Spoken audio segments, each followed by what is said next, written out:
Good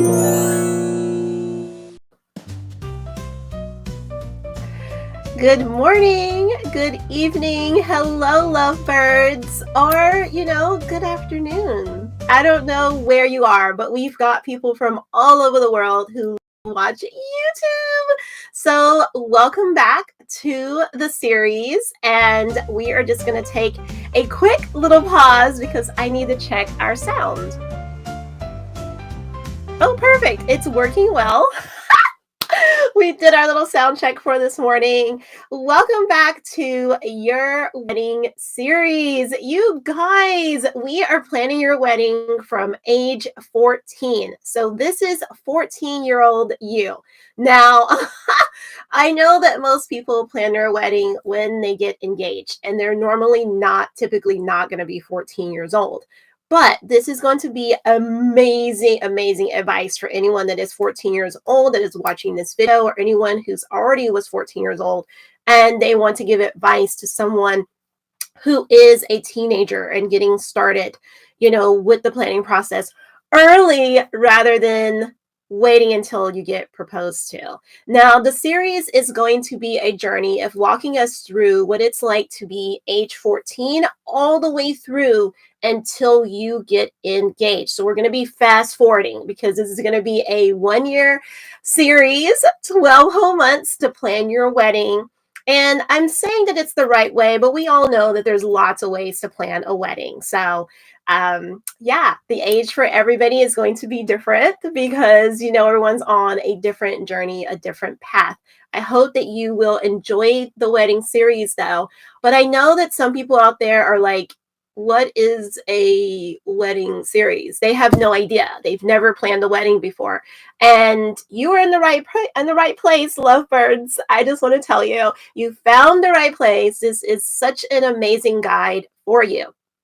Your wedding series is planning your wedding and telling your love story through all of those fabulous wedding events. Okay, so most of the wedding events are going to include these, but there could be some extras that you may throw in there that fit with you and your groom and your family. But these wedding events include the proposal, engagement party, engagement photo shoots. I say shoots because there's some people who do more than one. They're so excited about being engaged, obviously. The bridesmaid proposal, the groomsman proposal, because there are some grooms who decided, you know what, I want to do a proposal as well when I ask my grooms to be a part of my bridal party. Some people don't even have a bridal party. We'll talk about that as we go along. Another of the big events is wedding shopping. I like to call it gown shopping because I love ball gowns and that style a little bit better than just a dress. And so there's that. That's a major event in one's life, as well as the bachelorette party, bachelor party, or the hen do, depending on which country you actually live in. So it depends on where you live. What else? What else is there that's super fabulous wedding events? Oh, there is the wedding shower. There's the bridal shower, depending on which one. Some people have both, and they're both different. They're not exactly the same, even though people will tell you they are. And we will talk about that as we go along in the wedding series whenever we get there. We're going to be talking about each of these events, just so you know. And then we also have the welcome party for those that have friends and family who don't live in the same country or the same city or town as them. They may throw a welcome party to welcome those very, very close loved ones to the week of their wedding, right? And then we have the rehearsal dinner, the rehearsal, and then we have the get ready with me on the morning of the wedding. Oh my gosh, so much fun. And then obviously we have the wedding ceremony and the wedding reception on the wedding day. Like I said, there are more events that some people choose to do, and we will talk about those as well. But these are some of the most core events that are going to define your wedding series when you are getting to tell your love story. Now, as your content creator, you're like, well, why are you here? Why are you helping me plan my wedding? As your content creator, I provide affordable wedding videography for all the events that are in your wedding series. And this way, you and all of your guests get to remain hands-free. I know we live in a content creator life, like all of us are, and it's literally at our hands at this point. But I'm your paparazzi. I'm your personal paparazzi, and I will have the cell phone lens in my hands. So, lights, camera, action. Let's start the show. And here's a little bit of advice to help your story unfold. You guys, this is going to be so much fun. Okay, so I do have a few little notes here to get us started.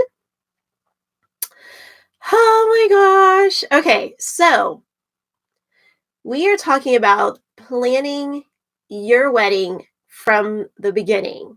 This is the beginning steps, going all the way back to age 14. Now, I'm not saying you're getting married at 14, right? We're saying this is how you start preparing and planning to be a husband, how you prepare to be a wife. And so, welcome back to your wedding series. And today's topic is going to be who pays for the house? Yes, we're talking about how can the groom prepare to be a man, a husband, and a leader of his household. Ladies, I hope you have your tea because I have mine. I am so excited for this. I have been waiting for this episode. I know it's just episode 3, but this is going to be a good episode. Okay, so sit back, relax, grab your groom to be, and let him watch this too, because these are going to be some great tips to help him. Now, if you're already past the age of 14, that's okay. You can still participate in these life skills that are going to help you along your journey. Okay, so even if you already got married and you're like, ooh, this is spicy, what should I have been doing prior to getting married, and how would this have helped me to prepare before marriage? Because that's what this series is all about, you guys. Oh my goodness, let's just jump in. Let's look at the notes. Let's see what I've prepared for us. All right, so the purpose of starting early is to become a strong, responsible man. And what woman doesn't want that, right? We want a strong, responsible man. I know that there's a lot of people in this day and age that are like, oh, I don't want him to be too, stronger than me. Don't listen to those women. That's not true. Every single woman wants a good, strong man. So just know that. Building these skills early can set the foundations for a thriving future family. Yes, it can. You guys, I know that most of us think like, okay, I don't really need this. Like, I learned how to be a man. I don't really need this episode. Like, what is your content creator really talking about here, right? You guys, I see this all the time. People think that they've really got it right. And it's important for all of us to have mentorship, to have people that can instill some good qualities in us. And what makes me an expert at this today is because I have been married for 6 years. I have heard a lot of things from my husband and from my brother. And these are things that I know that, like, had they had this at 14 years old, things will look different for them as they became an adult. So that's why I'm so excited that I get to talk about these with you today. Now, you don't have to take everything that I say, and you don't have to go out there and do everything that I'm saying. But I hope that you will understand that I am just trying to help you along your journey in planning your wedding. Most grooms don't think that there's anything for them to do for the wedding. That's majority of grooms, and that's really sad because there's a lot to do. This topic is talking about who pays for the house. Who pays for the house? And preparing the groom to be a strong man, a husband, and the head of his household. Let's jump in. Part one. building character and responsibility. Building character and responsibility. Taking responsibility for your actions. So a lot of times we'll do something and we don't want to take responsibility for it. We think like we are in the right, we did it right. And you will hear some groom out there say, like, just say you're sorry. Just apologize. Just realize that you were wrong. You will hear them actually say that. And that's really, really good advice, because I'm not saying that you're always going to be wrong, okay? But it's important to take responsibility for your actions. So, like, if you did something and you know that you did it, then you need to take responsibility for it, okay? Next bullet point for part 1 is going to be accountability and integrity in daily choices. Oh my goodness, accountability. Yes, people, this is going for the men and the women. And just so you know, men, I hope that you watched part 2, because a lot of those also were speaking to both men and women. Not every single thing, but there were a lot of really, really great qualities and things that will help you well on your journey. And so, women, listen up. This is also for you, okay?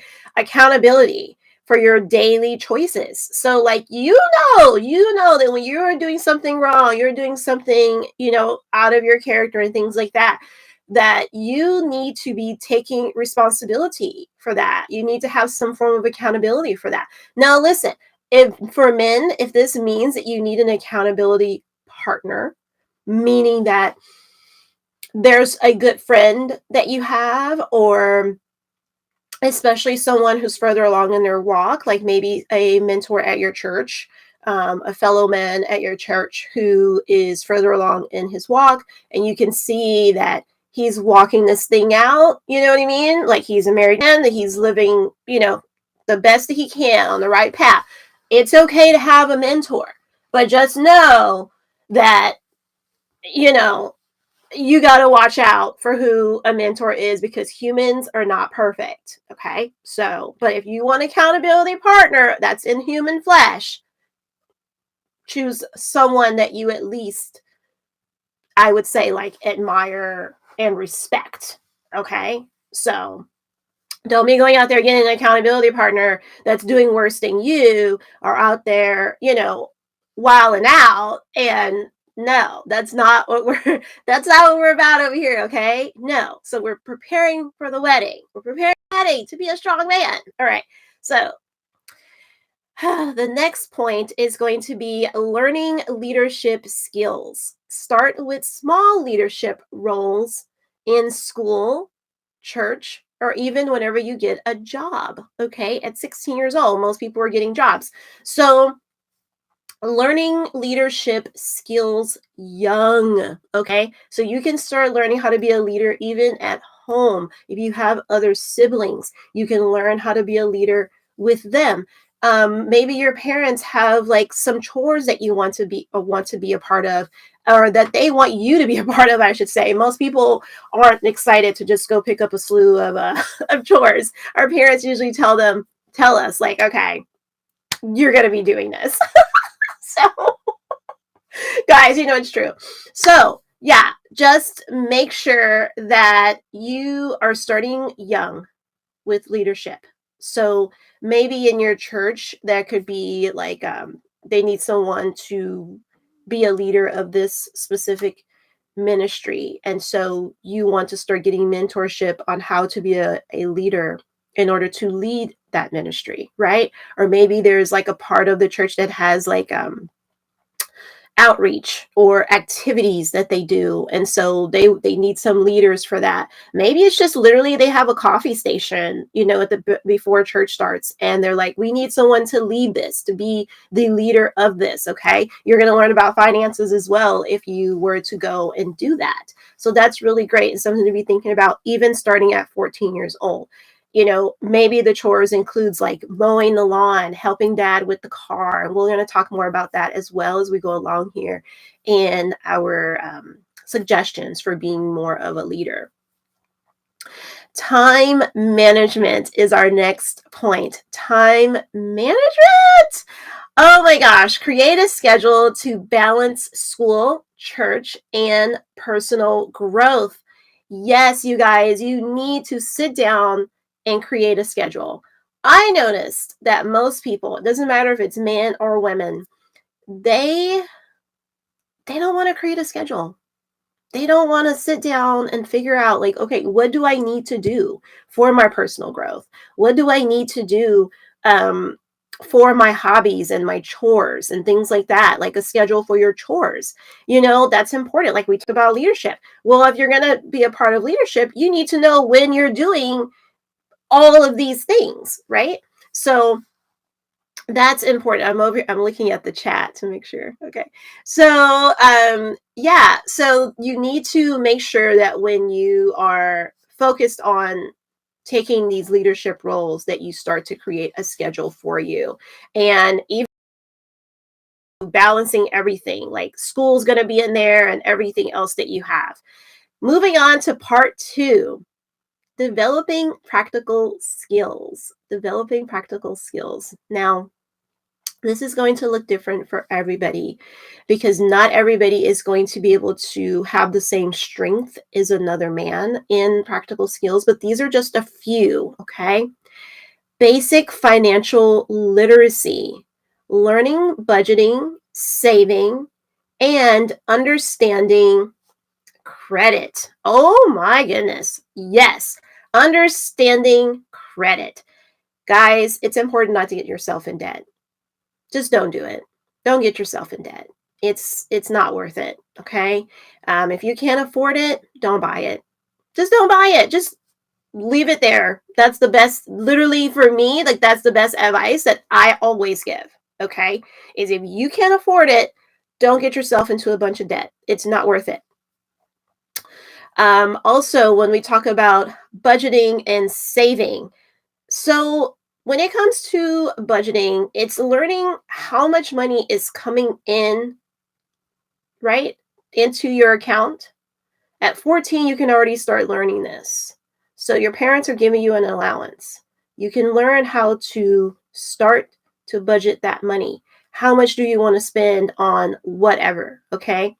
When you become an adult, it's the same thing. You get a job, you're going to get some money, and then you're going to have to figure out how much do you want to spend on, your mortgage or rent, your utilities and bills and things like that. You've got your cell phone, you've got your car. So you have to learn how to start budgeting, okay? And then you need to figure out how much you want to save, how much you want to put aside. This is going to help you when you get into a marriage because now there's going to be all kinds of things. Your honey is going to be asking you to go on trips and all kinds of stuff and vacations. And you're going to be like, where are we getting vacation money from? Because things are so expensive these days. You're not going to want to be doing all that, but that's why you're going to save so that you and your honeydew can do some fun stuff. Okay. So yeah. All right. So under the same thing when it comes to basic financial literacy is going to be practice managing an allowance or part-time job earnings. So that goes along with what we were just talking about. So, when you have your job, you're going to start learning how to balance all these things, as well as if you get an allowance each month from your parents, you're going to start managing all of that. Okay. And learning how to budget, learning how to save, learning how to spend, learning how much to spend, how much not to spend. Oh my gosh, you guys, this is good for both men and women. Like I said, this is good for both. But why is this so good for man? Because we already said, who pays for the house? I'll wait. I will wait and let you guys just let that sink in.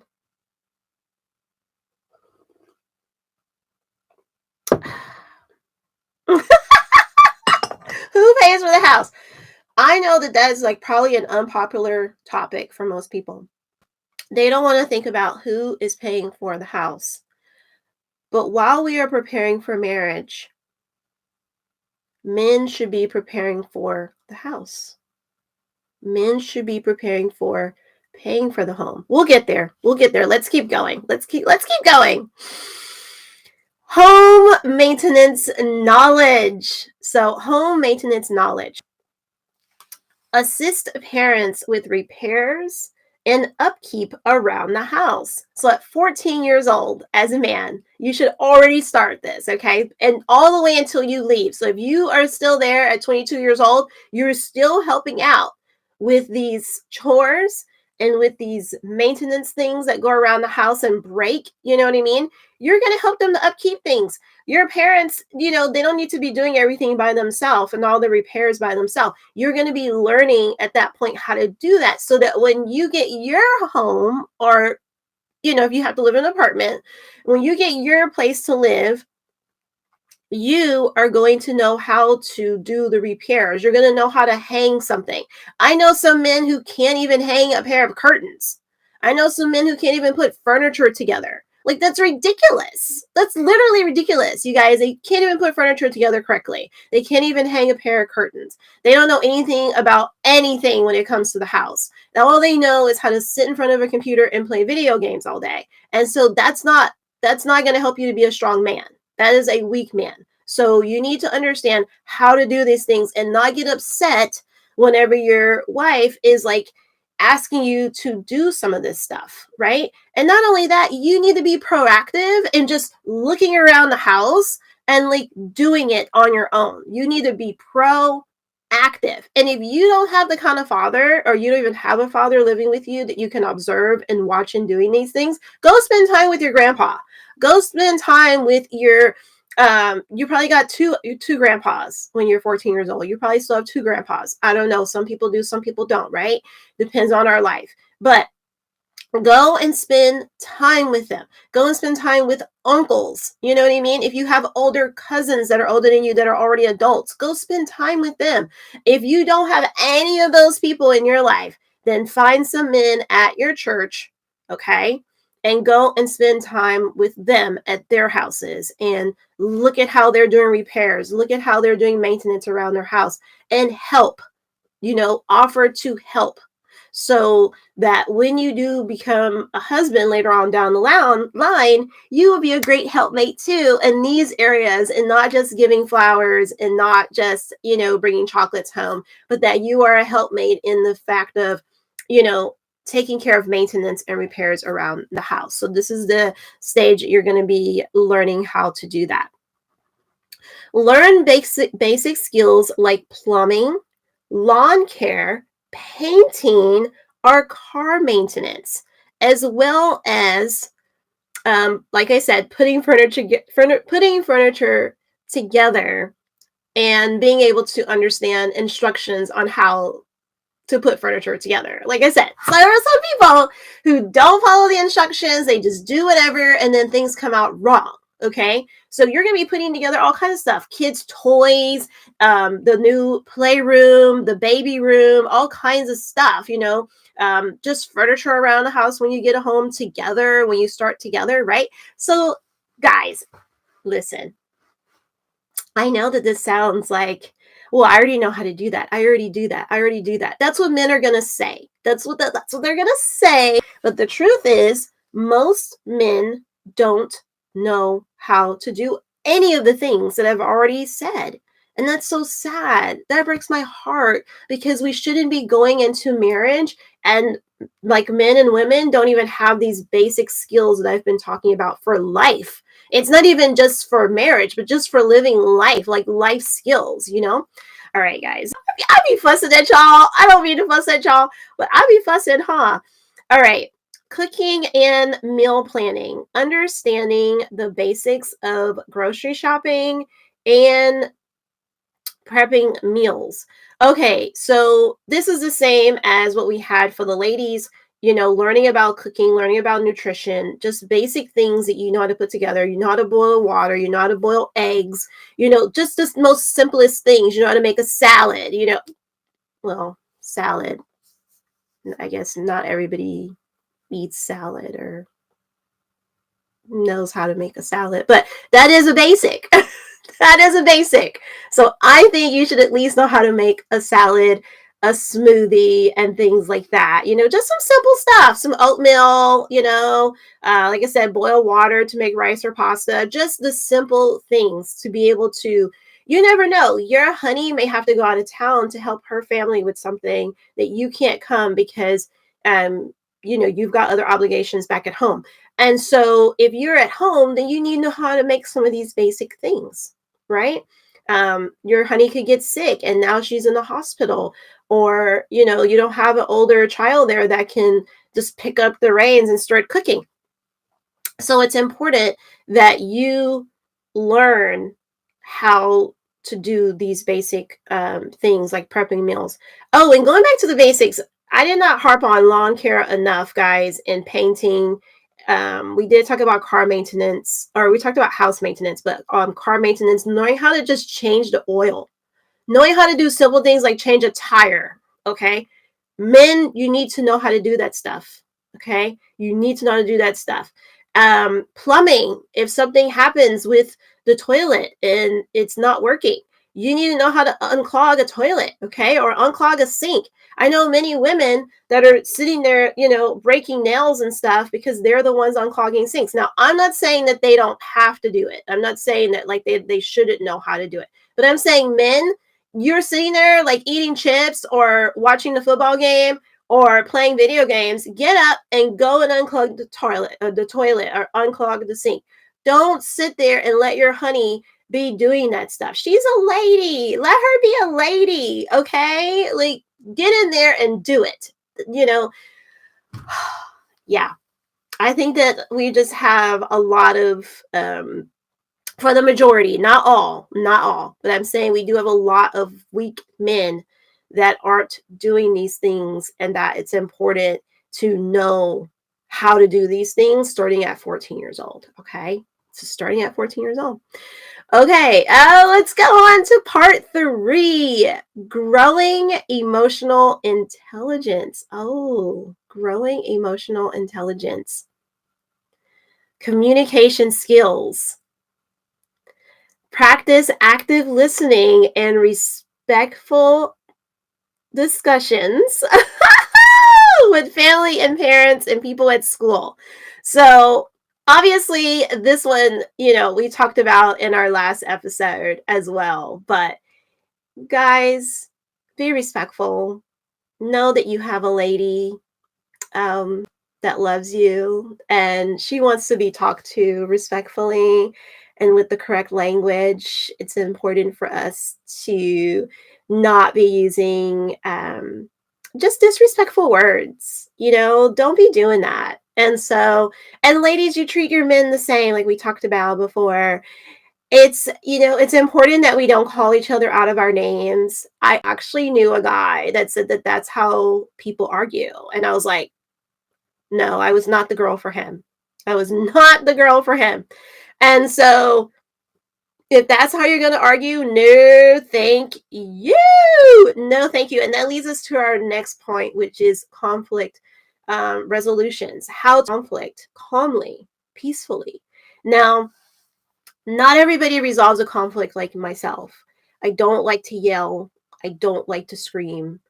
And I don't like to raise my voice. And when other people are doing that, I feel extremely uncomfortable.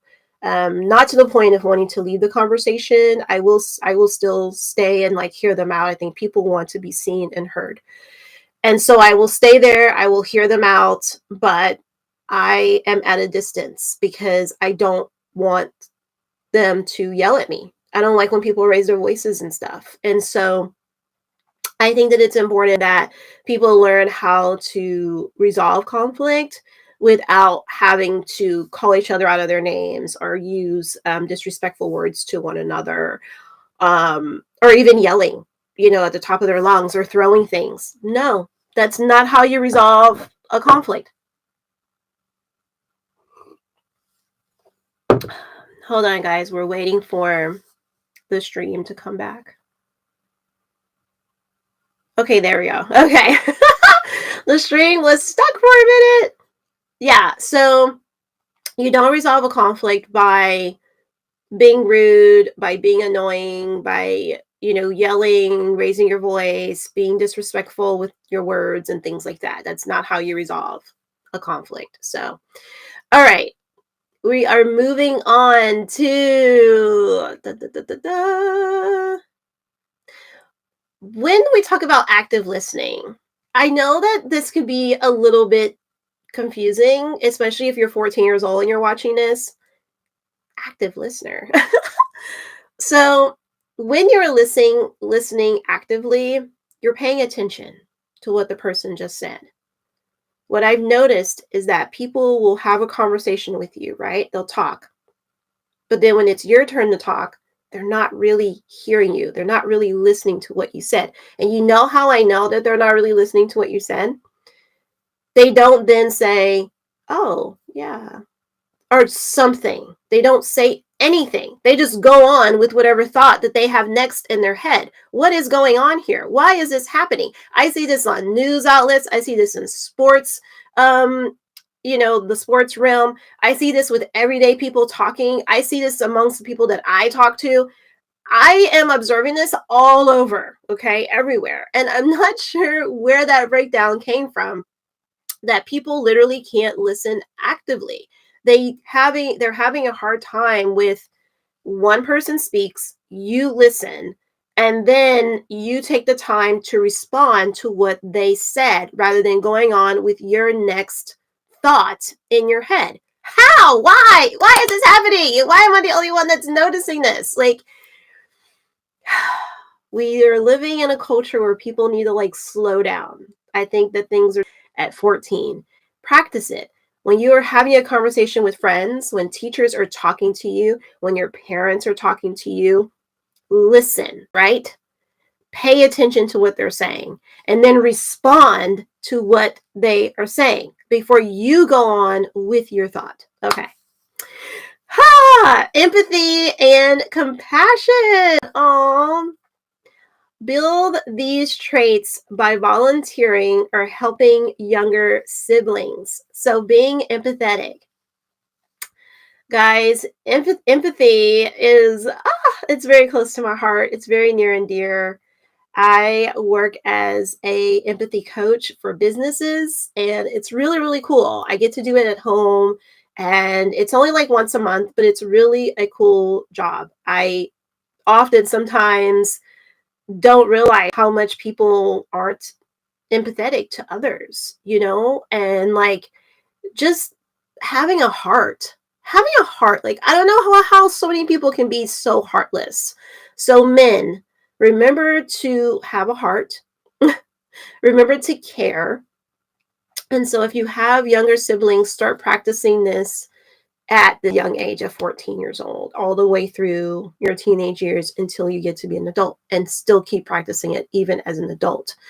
People are going through stuff. People are having issues in their life. And I know a lot of people are like, well, leave it to yourself. I don't want to hear it.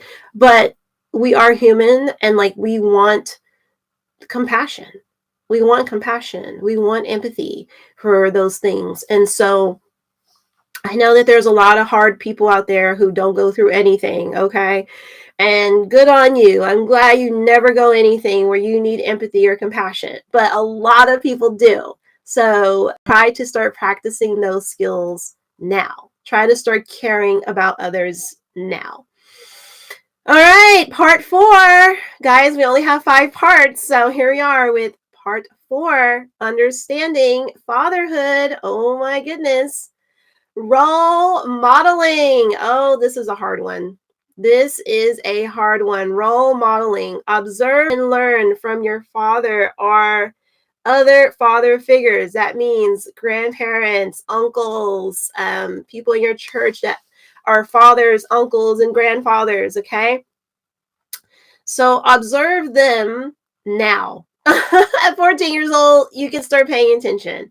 Role models is a very high standard of person who has some qualities that you are looking for for yourself to be a strong man. Okay, so you are looking for men that are strong in their everyday life choices. Okay, They are, like I said, they're walking this thing called life out. I like to say walking this thing out. And so they are not being passive about it. They're not just putting their head down and going to work every day and that's it. You've met these men. I know you've met them. And so that's not what they're doing. And so they are making their life choices for themselves. And so they can instill some of those amazing skills onto you. So you're going to start observing their walk in life. Okay. Now we are talking about, let's see. This is really good. I want to encourage you of something. I want to encourage you to read what the Bible says about being a father. There's many life lessons in the Bible where people think that they have to go get books and instructions from other people. And that's not true. They don't have to do that. And so, I don't even know where our phone is. Oh, there it is. And so it's important that you start doing these things. You start reading the Bible to understand that. A place I want to point you to for take notes right now, because I'm just going to read out the verses from the Bible, and then you can go and look them up in the King James. Okay. So here we go. 1 Corinthians 11:3. It's near and dear to my heart. So please go and write that one down. And here's a slew of more. John, this is going to be John 1:4, Isaiah 54:13, Proverbs 22:6, Ephesians 6:4. We have Proverbs 22:15, Colossians 2:21, 1 Timothy 5:8, Proverbs 19:18, 2 Timothy 3:16. And let's see, I'm going to go back over the first two I said, which was 1 Corinthians 11:3, and it's going to be 3 John 1:4. I think I made a mistake when I said that one at first. So that one is 3 John 1:4. All right. Mentoring and babysitting. So you can also do some mentoring and babysitting to help you with, when you spend time with younger siblings, cousins, maybe people in the community, in your neighborhood and stuff like that. This is also going to help you to build that emotional intelligence about yourself. Okay.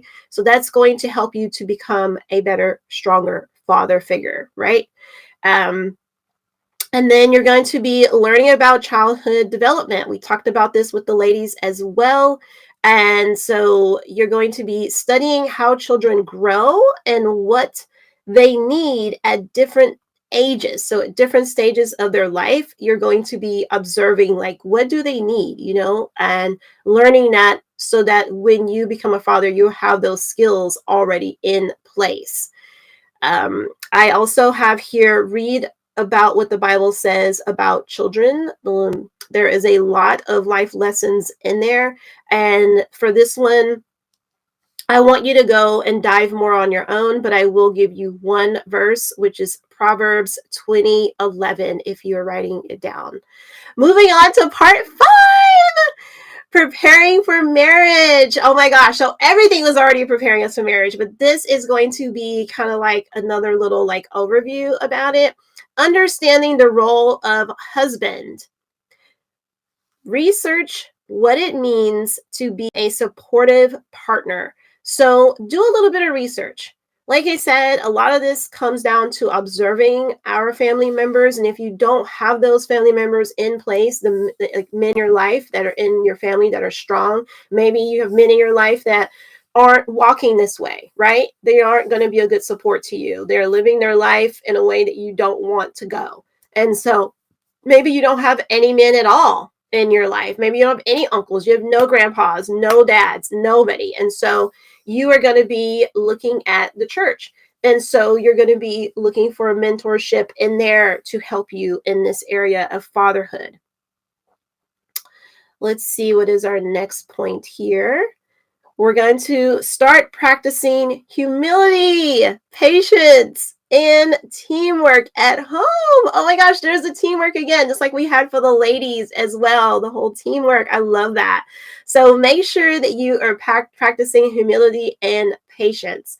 It's important to understand that we are coming together to be one, right? So man and woman are coming together to be one. You're not going to have the same mind as your wife. You're just not. And you're not going to have the same mind as your children. So it's important to start practicing patience. I practice patience every day when I deal with people who are not the same personality type as me. And sometimes my patience, I will admit, like I probably am too patient, and there is such a thing as too patient, to the point of them now like hurting me emotionally. And like, you don't want that. So you do want to have a line in the sand of like how much patience that you're willing to give. You don't want to be someone's punching bag. That's not the idea of patience, okay, here. But you don't want to just give up on people too quickly as well. And then humility, walking in humility, understand that like, you know, you don't want to have a prideful sense to yourself, right? You don't want to be super prideful to where people can't even talk to you. Your wife can't talk to you. Your children can't talk to you. Your coworkers can't really relate to you or talk to you. Have a sense of humility for yourself. And if you don't know what that word means, go look it up. All right. Our next step, start practicing responsibility. Oh, no, not start practicing. Sorry. Vision for family life. I mean, responsibility, yes, we talked about, but vision for family life. So start getting a vision. Start thinking about like, what would you want your family to look like? No, it doesn't mean that this is what you're going to get. You know, you might want 5 boys. That's what my mom wanted. My mom wanted 5 boys, and she got me first. Come on. So you don't know what you're going to get or anything like that when it comes to the children. But start visioning for your life. Start visioning like, okay, you know, it would be great if we could live here, if we could go there and, you know, visit these countries, or, you know, I would love for dinner to be at this time, or, you know, I really don't want to live without each single night we have a date night. That's something that me and my honey do. And when we were engaged, when we first got engaged, I had told them that like I really want us to every single night to have date night. So every night for dinner we eat together, we have date night. Like life can be crazy, right? And so you may end up with breakfast and lunch at different times, and obviously we have jobs and things like that during the day. But I said every night I would love to have dinner with you for a date night. And so it's very, very special.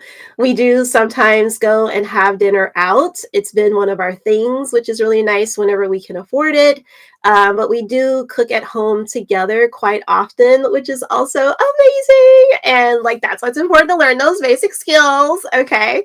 But yeah, men, start visioning for your life, for your family life, especially. And when you're thinking about like that house, and like I said, who pays for it, you want to start thinking about like, how do I budget for that now at 14 years old? How do I figure out how to budget for a house? Because things have changed. Things are not the way they used to be. It used to be you're going to get married, right? And while the ladies and everything are prepping for the wedding and all the events and everything that goes along with that, the men were building the house. The man and his dad, or him and his grandpa and uncles, were all building a house so that they could come and live in there once they came back from the honeymoon. And so now we don't do that. Now we don't have this whole like, you know, all right, now this person is now instilling these skills into you, and now they're helping you to build your house. And so we don't have this flow anymore. It's just a whole mess, right? Of people getting married and they're like, well, who pays for this and who pays for that? And what do we do? And where are we going to live? And so nobody knows. And so that's why we're doing this series, is so that people understand how we can start prepping now. At age 14, how parents are involved in our lives for that wedding now. It's not just all on the bride and the groom. And so that's what people think. And that's not the way it should be. Now, listen, I'm not telling you you have to do it this way. I'm just telling you, wouldn't it be nice if things were better? Okay? If they were better and you didn't have like this concern of like, lights, camera, action, baby, strike a pose. Phones and cameras out, just watch it all unfold. We're the stars of the show, ain't no need for filters. Living life through the lens, capturing our thrills. Put away your phones and cameras, let the good times roll. Our content creators got it all under control. From weddings to events, parties, travel and brands, we're living the paparazzi life. It's all in our hands.